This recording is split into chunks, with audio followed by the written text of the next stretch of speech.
नमस्कार हिंदुओं, ओम नमः शिवाय। आज की महाशिव पुराण की इस कथा में एकादशी व्रत का महात्म्य जानेंगे। एकादशी तिथि सब तिथियों में श्रेष्ठ तथा उत्तम है। शिव जी को दोनों पक्षों की एकादशी प्रिय है। शुक्ल पक्ष की एकादशी में अन्न जल रहित होकर व्रत धारण करना चाहिए। उसकी विधि यह है कि प्रातः काल उठकर नियम पूर्वक स्नान तथा शिव जी का पूजन करें। पूरा दिन शिव जी के भजन कीर्तन में बिताएं। संध्या के समय पुनः स्नान करें तथा शिव जी का पूजन कर उन्हें प्रसन्न करें। शिव जी को प्रसन्नता प्रदान करने के हेतु गाल बजाएं तथा आरती उतारें। कृष्ण पक्ष की एकादशी में संध्या समय भोजन करना तथा शुक्ल पक्ष की एकादशी में निर्जल रहित उचित है। परंतु यदि दोनों ही पक्षों में निर्जल व्रत धारण किया जाए तो उसका फल और अधिक शुभ हो जाता है। अस्तु इसे कभी भी नहीं त्यागना चाहिए। एकादशी का व्रत रखने वाला मनुष्य संसार में संपूर्ण भोगों को भोग कर अंत में शिवपुरी को प्राप्त करता है। इस संबंध में यह कथा कुछ इस प्रकार है। सूर्यवंशी राजा मानधाता ने इस व्रत को किया था। संयोगवश एक बार अयोध्या में बड़ा अकाल पड़ा तथा अन्न उत्पन्न न होने के कारण प्रजा अत्यंत व्याकुल हुई।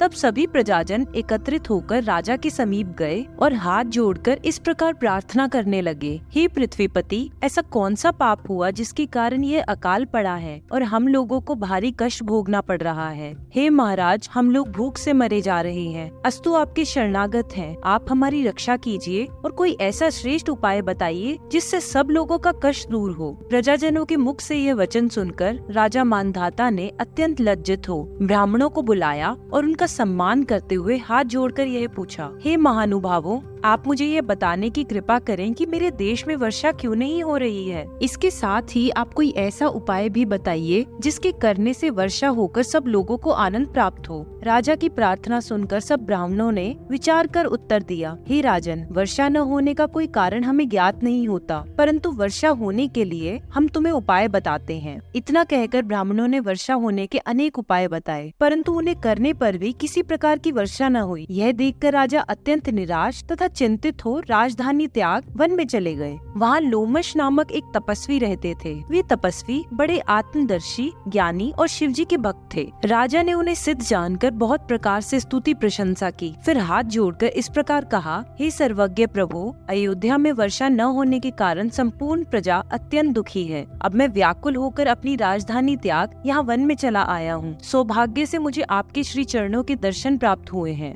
आप कृपा करके कोई ऐसी युक्ति बताइए जिससे वर्षा हो। राजा की प्रार्थना सुनकर लोमश ऋषि ने उत्तर दिया, हे राजन, भगवान सदाशिव की कृपा से मैं तुम्हें वर्षा होने का एक सरल उपाय बतलाता हूँ। तुम्हें उचित है कि तुम अपनी संपूर्ण प्रजा सहित एकादशी का व्रत धारण करो और भगवान सदाशिव का पूजन करो। इस व्रत में शिव जी का पूजन करने के पश्चात ही भोजन करना चाहिए। ऐसा करने से तुम्हारे राज्य में अवश्य वर्षा होगी। लोमश मुनि के ये वचन सुनकर राजा अत्यंत प्रसन्न हो अपनी राजधानी को लौट आए। फिर उन्होंने अपनी प्रजा सहित एकादशी व्रत धारण किया। उसके प्रभाव से खूब वर्षा हुई और संपूर्ण प्रजा का दुख दूर हो गया। ऐसा है एकादशी व्रत का महात्म्य।